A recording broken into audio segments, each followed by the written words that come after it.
Hello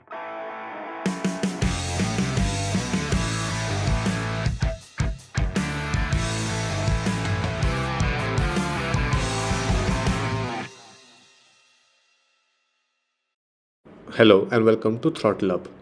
Now, many people, including me, would wonder why Hyundai is one of the best selling automobile brands in India. Not just nowadays, but for 20 odd years, they have been leading the market along with Maruti and Honda and have almost topping the charts every single year.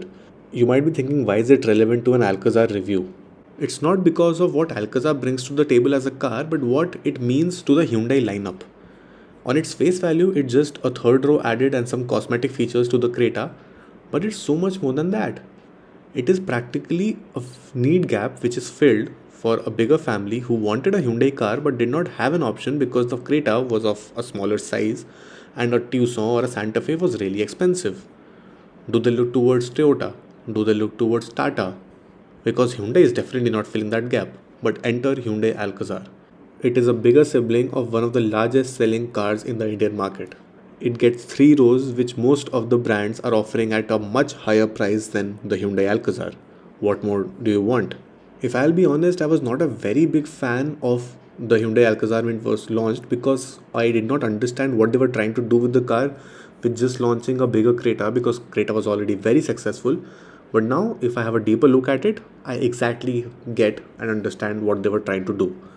So that is what the video is all about, where I take you through the base prestige executive variant of the Hyundai Alcazar 2022. It is not a base variant by any means at all. At least it doesn't feel like it. Now there are three variants to the Hyundai Alcazar lineup, namely the Prestige, Platinum and Signature, Prestige being the base variant. All the variants get two engine options, namely the 2-liter petrol and a 1.5-liter diesel option. Again, all the variants also get automatic and manual options for you to choose from. The first very important thing to note is that the Prestige variant has now been rebranded to Prestige Executive variant in 2022. That is primarily because of the chip shortage, and now they are not able to deliver a 10-inch touchscreen in the Prestige variant. So now they're going with the 8-inch, and that is basically the only difference as compared to the last year's Prestige variant. But yes, this is the base variant of the Hyundai Alcazar, being the 2-liter petrol manual 7-seat configuration Prestige Executive. Now there are gazillions of options and the permutation combinations with the seat configuration to choose from, transmission, engine options and the variants. But one thing to note is that the manual variant of this variant is the only option where you can get both 6-seat or a 7-seat option. Other than that, you would either have to opt for an automatic or some specific variant, but this variant and the manual will get you whatever seat options that you like. So that was for the variants. Now let's talk about the engine of the car. Opening the engine bay, the first thing that you would notice that it is on the heavier side, so that's really nice. This is powered by the 2-liter petrol, which produces a maximum power of 157 bhp and a maximum torque of 191 newton meters, although the diesel one produces a maximum power of 113 bhp and a maximum torque of 250 newton meters. It says SmartStream DOSC 16V right there to remind you that it's a petrol engine. It's a really deep engine bay which has plastic cladding and insulation on the bonnet itself to prevent cabin noise. Also, as you might have noticed, the power numbers for the petrol is better because it's a bigger engine, but the torque output is better when you go for a diesel engine, which is very obvious given the nature of the diesel engines. Now, talking about the front profile, it's very similar to that of Creta if we talk about the headlamp unit, but you see a completely redesigned grille, which we also see in the facelifted version of the Venue. It has a lot of chrome used, a lot of chrome, which is sort of darker in shade. It has this plastic grille which is closed at the top but open at the bottom to provide for more ventilation, and it has this zigzag design, which is again the entire grille is finished in the chrome surrounds as well. Onto the bottom it gets a decently sized air dam and has a skid plate which is finished in plastic also, but it gets a silver treatment. Now for the headlamp, this is exactly what you get in the Creta, all white treatment as the entire unit is LED. I wish they would have changed it to make it a very different looking car as compared to the Creta, but nonetheless, this is how it looks when it's lit up. Now the exteriors, this that you see is the DRL. That's the main headlamp and that's the high beam LED, but it's all LED, no halogen, anything. This thing you see some chrome and some plastic to have more design elements to that headlamp. And the turn indicator is halogen, which is not integrated in the headlamp. So that's a big disappointment to me at least, because I just love when the turn indicators are integrated in the headlamp itself. And they are not even LED. So why do that? DRLs which turn into the indicators would have been a really nice touch, and Hyundai could have done that. So it's a miss, honestly. But moving to other bits, look at this chrome line which runs from one corner of the headlamp, goes to the bottom of the grill, and ends up on the other corner of the headlamp.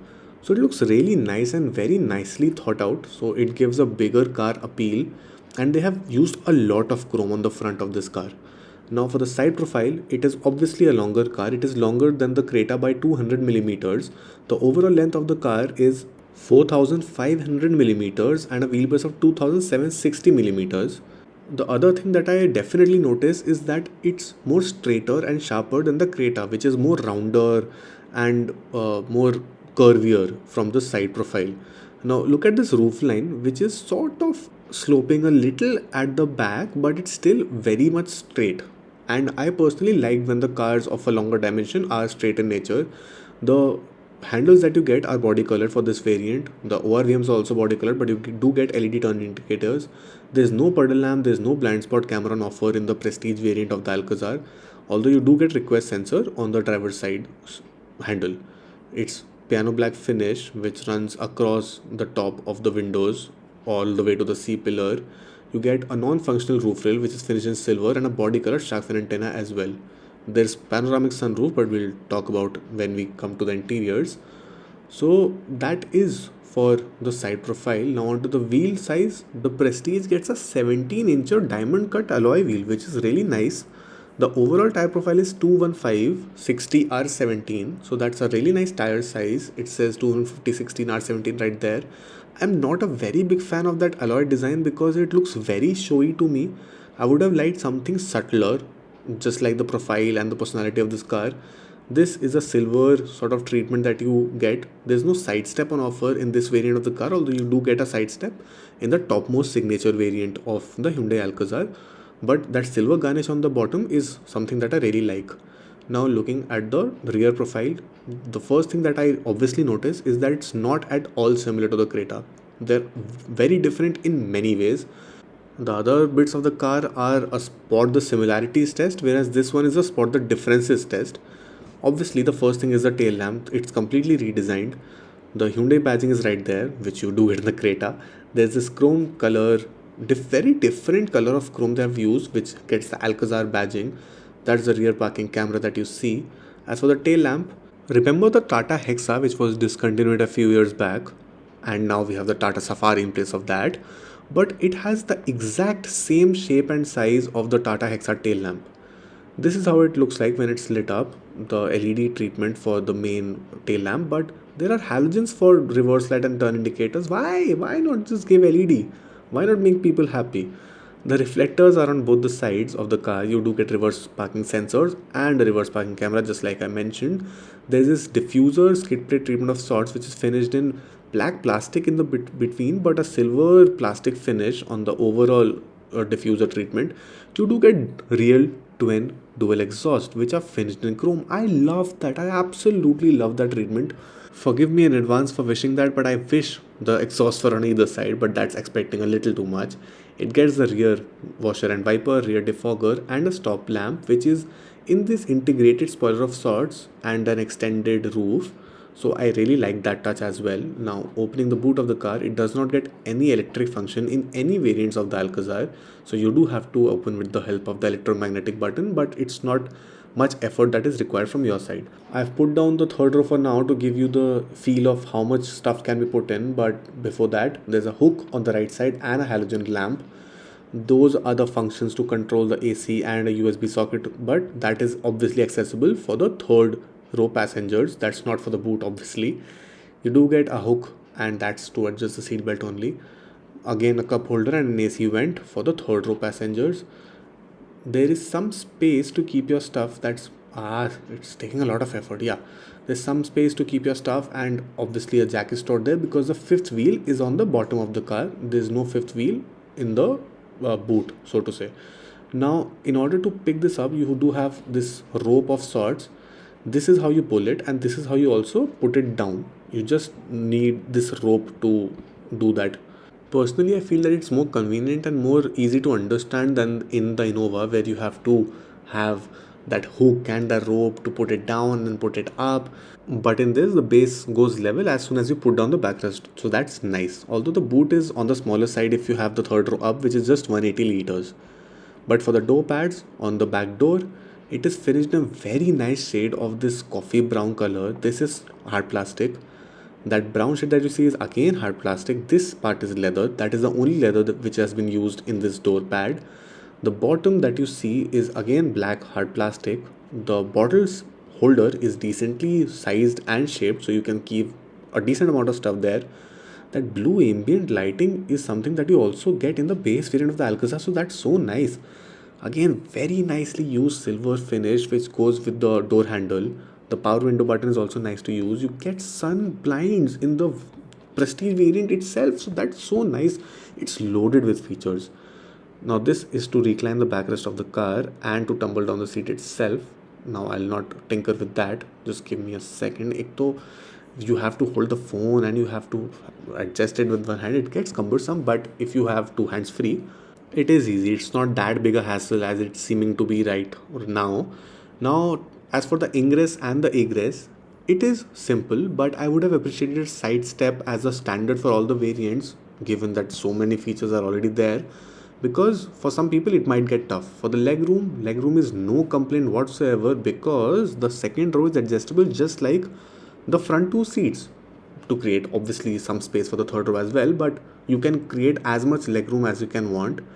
You also do get a table which has a maximum capacity of 3 to 4 kg with also this mesh like this plus net to store some stuff and to just secure some valuables. It says 3.5 kg is the maximum weight that it can handle. It also gets a different magazine holder at the bottom of that table. So many ergonomic features that this car gets. The same treatment is for the co-driver side as well. There's no boss mode obviously. The thigh support is amazing. Look at the width of this car. I am very comfortable given so much legroom, reclining backrest, adjustable headrests. There's so much comfort in the second row of the Alcazar. Adjustable headrest, but there's no headrest for the middle passenger because they usually don't get a head, right? Am I being correct or am I being sarcastic? Well, you figure out. Now, a fabric finished armrest, which is just a formality because it's very narrow. It is very much at the back and it does not get cup holders either. So the armrest is not something that I'm very impressed with. It gets the AC vents on the center console with a USB socket and some space to keep your stuff in. There's no type C USB socket. Although the plastic that you see is finished in chrome lining for the AC vents and they are very nice to use, very sturdy, not flimsy at all. So love that appeal. Look at the length of that door pad and look at the area of the window. It is very airy and I have still not even come to the panoramic sunroof. I showed you how to operate the sun blinds before. I'll show them again just because I want to. This is how the dashboard looks like from the back seat, the second row. Very nicely done. It look like that it's a base variant? Not at all. Not at all. It gets a panoramic sunroof. How are they even like positioning it as a base variant? Because actually it's not a base variant, just a bigger version of the Hyundai Creta. And it gets all the features that you get in the SX or the SX optional. So that was for the second row of the Hyundai Alcazar. Very nice place to be in. You get exactly everything that you would have expecting. Very nice thigh support, adjustable backrest, headrest, armrest, AC vents, panoramic sunroof view. Very nice. Now for the third row. Third row is exactly how I expected it to be. Very low on leg space. I understand that you can adjust the recline angle and the positioning of the second row, but it will still be on the lesser side because even the second row needs some space. You can see that I am very uncomfortable and cramped, so it's good for kids at best. Now this, look at the minimum space on the second seat, but now I'm decently comfortable in the third row, but the backrest is still on the upright side. You do get AC vents. There's some space. I don't know what's that. some space to keep your phone and a bottle or a cup holder, however you want to see it. That's the seat belt. Now there's a USB socket and the AC controller with the same space, just like you got on the left side as well. So ergonomically decent. This is a hook. I don't know what's that for. Oh, that might be for the boot if you want to hook your stuff when the third row is tumbled down. So very nicely thought out ergonomic features when it comes to the third row. Now, I showed you how third row space can be maximized, but it's still good for adolescents of a younger age or kids, because even obviously, since you're using the third row, there would be passenger on the second row. That's a basic assumption. Now, moving to the front, this door handle that entirely pops out, so it's somewhat different to what we see ordinarily in the other cars. Now, the door pad treatment is exactly similar to what we found in the back door. Obviously, this is hard plastic, this is hard plastic, this is leather, this is silver plastic, but I overall love this garnish of sorts. Now, bottle holder is at adequate size. The speaker mesh design is something that I'm absolutely in awe of, since it's so different to what we see in the other cars. This is not chrome, but this is silver finish door handle. Electrical adjustability for the ORVMs, foldability, door unlock and lock buttons, auto up down for the driver's side, but all power windows obviously. Now this is the base variant, so it does not get any electrical adjustment for the seats, but you do get the height adjust function and the backrest adjust. So but there is no electrical adjustment for the driver's side seat. Since this is a manual, you get 3 pedals and a proper dedicated dead pedal space for keeping your left foot. This is the fuse box, no lever, but that's the lever to open your bonnet and that's the lever to open your fuel lid. For these buttons, this is the traction control off button, headlight leveler and the engine start stop button, so nothing very different to what we see in the other cars, very similar. Ambient lighting below the AC vents as well, but for the AC vents I'm not a big fan of that design, because I do not like vertical AC vents, but that's just my subjective opinion.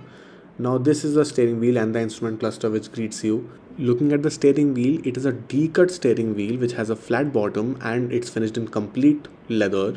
Has the 4-spoke treatment which we are seeing in other Hyundai cars as well. These are the buttons which sort of have this broad spread out feeling to them. Now the left buttons are for the voice control and the infotainment and to pick up or hang up your calls. That's for your MID. Those are for the cruise controls. So all the controls that you would need are there on the steering wheel itself. The left stalk is for the wipers and the right stalk is for the headlamps. Now this silver garnish is something that I really like because it runs from spoke to spoke, top to bottom. The steering wheels is adjustable for reach as well as rake. So I am very impressed. Since this is the base variant, I was not actually expecting the telescopic function to be there, but it's still there. Now this is how the instrument cluster literally greets you with these blue animations and graphics going on. It gets a LCD screen in the center and has a semi-digital treatment in the instrument cluster, where the left is the tachometer, the right is for the fuel gauge and the temperature gauge. As you can see, the temperature is at the bottom, the fuel gauge is at the top. All the warning lights are housed on the corners very neatly. This screen that you see houses the main speedometer, and the center of it is the MID, where you can toggle through the different settings just like I'm doing right now. It has a tire pressure monitoring system as well, with all sorts of information like the driving info, the settings, the odometer, the speedometer in the digital format, the fuel economy that you are getting, the trips and everything which you obviously normally would expect at a car of this price range. I also like these blue lights which are on the sides of that screen. So I'm very impressed on how they have done this instrument cluster. Although in the upper variants you get a proper 10-inch digital instrument cluster which is completely digital. Now this is how the dashboard looks like.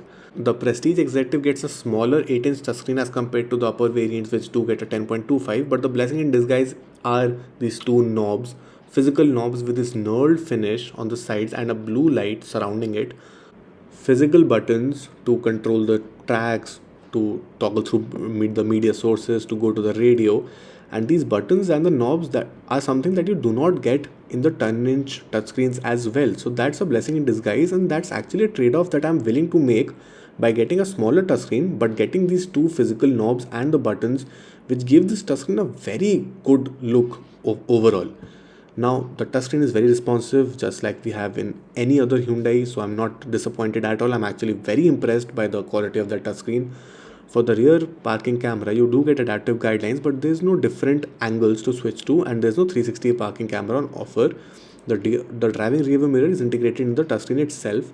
I'm just in awe of those knobs.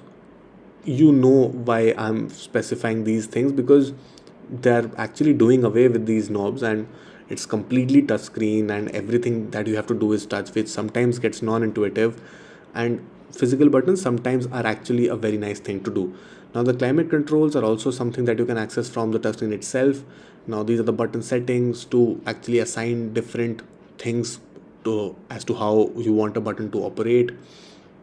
Ambient lighting can also be set up from inside the touchscreen as well. This is the climate settings that I was talking about: internal air circulation, ventilation, setting. This is other general settings. Obviously, I'm just going through the different aspects of the touchscreen. Now, the display is to adjust the brightness. The blue light filter is to reduce the blue eye strain of that touchscreen. It's not for the ambient lighting. The ambient lighting is from the settings, the vehicle settings. It gets 64 color ambient lighting, and that white stickers that you see around the touchscreen, it's not part of that design. It's just sticker and packaging because this is a new car. But all of the treatment is piano black across that touchscreen, so it's very premium, very nice. The AC controls are also finished in piano black, which you actually miss in the Creta because it's finished in matte black, which does not look that premium. But in Alcazar, you do get piano finish. Very nice looking knurled finish on the knobs, just like we got in the infotainment as well. Hazard lamp button placed right in the center. These are the finished buttons in silver, and very nice to understand, very intuitive to use. So nothing that you would actually struggle in operating those climate control functions. Now you do get a wireless charger with a 12-volt socket, a USB socket. So there are two USB sockets. There's no Type C, which is kind of a miss. They could have given one USB socket and one Type C socket, because there's also a wireless charger, so it would have been complete. Now this is all piano black. This is again piano black with a silver chrome garnish across to house the gear knob. The gear knob is finished in leather. This is the manual gear knob, and you get a 6-speed manual gear knob. Not just the gear knob, obviously the 6-speed transmission. The two cup holders are right there. Manual handbrake, so there's no electric parking handbrake in the Prestige Executive variant. A center console armrest, which is really broad, has decent amount of space, but there's no socket or anything like that. It's finished in plastic overall. There's no felt lining or anything, but it still suffices the purpose. Now onto the glove box. The glove box is very ordinary to use, finished in plastic.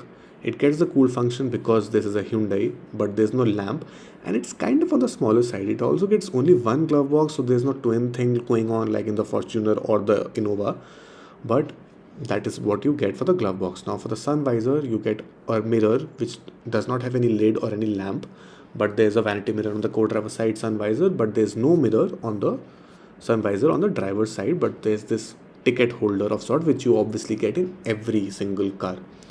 The IRVM is not auto dimming. They actually have scrapped that out. The Prestige variant actually had that. Sunglasses holder which opens and closes very smoothly. LED white treatment for the cabin lamps inside, which is a nice touch. One touch operation for the panoramic sunroof, which I'll just show you. Now the sunroof button is right there in the center, and the moment you press it, the sunroof pane will obviously go behind. It's a very, very, very big sunroof, not just by the size of the glass pane, but look at the size at which it opens. There is so much space when it opens. It is very airy. One touch operations, just like I mentioned. There goes the sunroof. It has closed completely, and automatic blinds as well. So panoramic sunroof is obviously a highlight, and given that it's not a base variant here, it's actually one of the topmost variants of Creta with 3 seats. Leather treatment for this coffee shade, but hard plastics on the top and the bottom, which are finished in black. This stitch and this shade is what I really like, and it goes with the overall appeal of the car, so I really love that. The AC vents are something that I'm not a big fan of because they're vertical on the sides but horizontal. The center AC vents are something that I really like. Now onto the seat. The seats have adjustable headrest, but there's no seatbelt adjuster, so it's fixed on the same side. The bolstering is nice. The cushioning is very nice. The seats are really broad. Even the thigh support has good bolstering. So all in all, a very nice seat to be seated in. But it gets fabric upholstery. There's no use of leather whatsoever Now, for the safety features, it only gets two airbags as opposed to the six airbags which you get in the Platinum or the Signature variant. Apart from that, it gets hill start assist, electronic stability control, and the other standard safety features which are obviously offered on the Hyundai Alcazar. Now, for the overall review, the Prestige Executive is actually something that at least I would have preferred even over the Prestige because, first, the 8-inch touchscreen is not that big a disappointment given that it comes with physical, tactical buttons and those two knobs. It, however, misses out on the Blue Link connectivity which you got on the 10.25-inch touchscreen, but still I'm not complaining because I get to save money. The Prestige variant of the Alcazar last year costed around 16.4 lakhs ex showroom for the same 2-liter manual 7-seater. Now it costs me about 15.9 lakh rupees for the same car, and it just misses out on a touchscreen with connected car tech, an auto dimming inside rear view mirror, and chrome door handles. Now it all plays to me at least in favor because I love the 8-inch touchscreen because it gets the physical buttons. I actually appreciate body colored handles because they're not very much in your face. And the IRVM is something that I actually would have appreciated, the auto dimming function, but it's still 40,000 rupees, so I'm willing to let go of it. And I speak for many of us if when I'm saying that we don't use connected car tech much. So I know the reason would be the chip shortage, but it has played very well for an aspiring Hyundai Alcazar customer because you get to save 40,000 rupees on the base variant of the new Alcazar. And it has to be definitely one of the most value for money, not just in the Hyundai Alcazar lineup but overall in the three-row car segment, where the other cars are much higher priced and the concern Kia does not have a same answer to what the Hyundai Alcazar offers.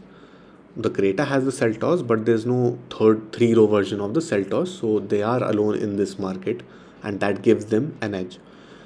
Let's just suppose that you want a 10-inch touchscreen and you do not want an 8-inch touchscreen for the Prestige Executive. The jump is really really high where it would cost you 18.4 lakhs ex showroom for the Platinum 2-liter manual. So that's really a jump for what? For few more features. So I am definitely sure that this is the most value for money variant if you're opting for a Hyundai Alcazar petrol manual. Even if you go for a diesel or different seat configuration, it would still be the most value for money variant. The Platinum gets you some more features like a Bose sound system, a completely digital instrument cluster, 360 camera, blind spot cameras, four more airbags, and cushions on the headrest, and some more features here and there. But this car has everything to offer, and the price difference is huge. So you can just save that and yeah, just save it. I mean, now if you want an automatic in the same Prestige Executive variant, you would have to opt for the diesel. That is number one. There is no automatic available for the 2-liter petrol, which is kind of strange. But for that excess of the amount that you're paying, you also get some features, some of which are very useful, like the electric parking brake, paddle shifters since you're not opting for an automatic, different drive modes, different traction control modes, and an air purifier, which I mean, to each their own, but I'm not a big fan of. But you would have to pay a huge amount on top of the 2-liter petrol manual that you were getting for 15.9, no? Now the 1.5 diesel Prestige automatic executive would cost you around 17.77 ex showroom. So that's quite a jump. But automatic lovers will buy an automatic. But mind you, there's a difference of around 1.8 lakh rupees. So that's huge. The registration and the insurance would definitely be on top of that, as you are already aware. So I'll still say that this particular car, the 2-liter petrol manual Prestige Executive variant, is the one to go for when it comes to the Hyundai Alcazar lineup. So that was what my take was on the new Hyundai Alcazar 2022 Prestige Executive variant. Do let us know in the comments below as to what do you think about this particular variant of the Hyundai Alcazar, and whether would you consider this variant if you were specifically looking for the Alcazar. If not, what other car would you be looking at if you are in a budget of say around 15 to 20 lakhs for an SUV? And what about Creta? Would you consider the Creta or the Alcazar, and why? Just mention that in the comments below. Subscribe to the channel for more such reviews and content on everything cars. like our video to help the algorithm a little bit, and also if you appreciated our really long review of the Hyundai Alcazar, keep watching Throttle Up.